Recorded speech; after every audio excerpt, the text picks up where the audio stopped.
said before, these licks are more of ideas. Bluegrass is a genre that has a lot of language involved. Part of learning how to play bluegrass is learning to speak the language. And with any language, part of learning how to speak a language or learn a language is learning phrases.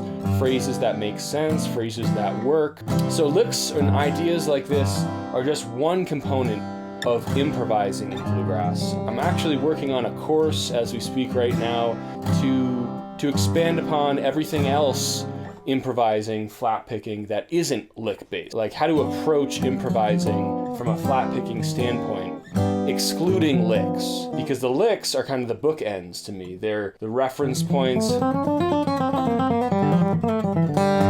They're a means of speaking the language, of making sure you're speaking the right dialect. And then there are all these other ideas for improvising that I have and that I want to show you. And so I'm working on that course right now, but for now, here's some more licks to fill out your sound. Let's talk about that first lick. The first lick starts down low, and then we use this pentatonic shape up the neck to get all the way up into this position.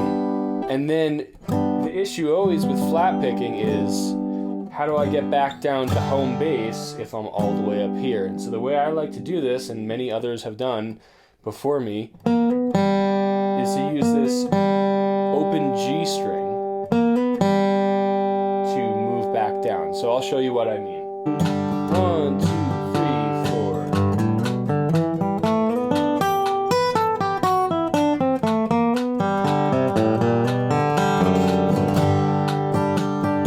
One more time.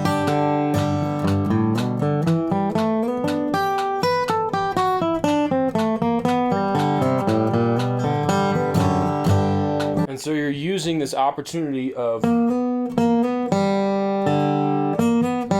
G, open D to get from this high position back down here.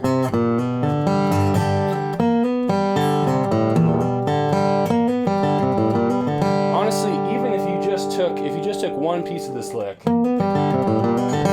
that's the most important piece right there. In terms of an idea for bluegrass, it can be this escape route from playing up here to get back to home base. So that's lick 1. Lick 2 is we're gonna break a rule. We're gonna break a flat picking rule. For the most part, with flat picking guitar, you wanna maintain this alternate pick up, down, every single note is alternate picked. The way we're gonna break this rule, and I break the rule constantly, is with 3 different ways: hammer-ons, pull-offs, and slides. And so this lick, number 2, we're gonna use pull-offs to create a pretty cool sound. Now again, the really important thing with pull-offs in flat picking is that you make sure that your pull-off, volume of that pull-off is just as loud as a picked note. That's super crucial to get the full effect of this lick. And this lick is really cool because for a moment, there's this kind of cascading effect. So here's that lick. 1, 2, 3, 4.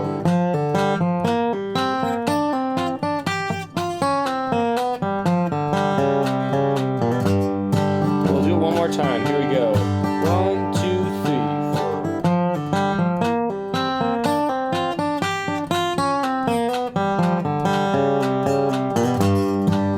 Another really cool aspect of this lick, besides this pattern, going up the minor pentatonic,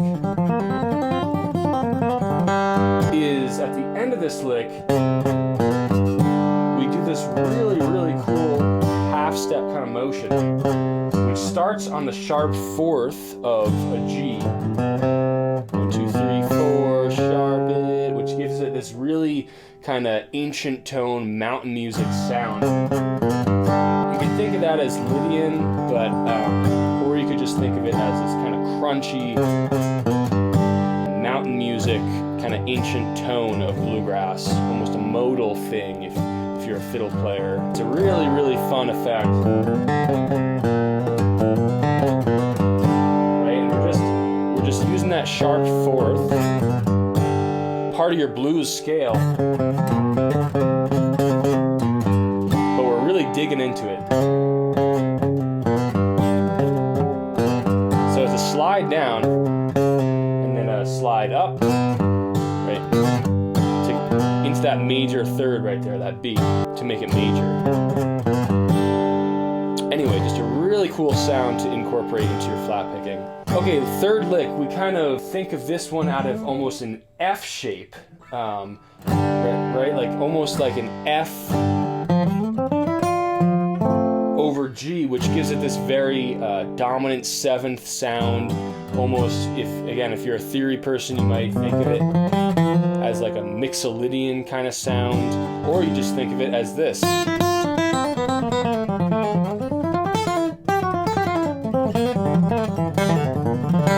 Right, something like that. So this lick is going to start on this F. We're going to slide up to here, which I think of it as like this F shape, or almost like a D minor 7 shape. That's how I'm thinking about it. And then we're going to use a sequence of 3, right? 1, 2, 3, 1, 2, 3, 1, 2, 3, 1, 2, 3, which is going to offset the emphasis. If we're creating emphasis on 1, 2, 3, that's a really cool kind of syncopated effect, almost like a banjo roll.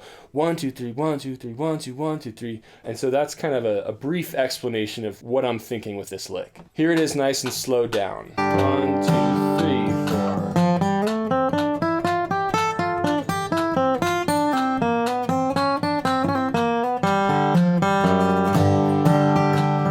Here we go, one more time. 1, 2, 1, 2, 3.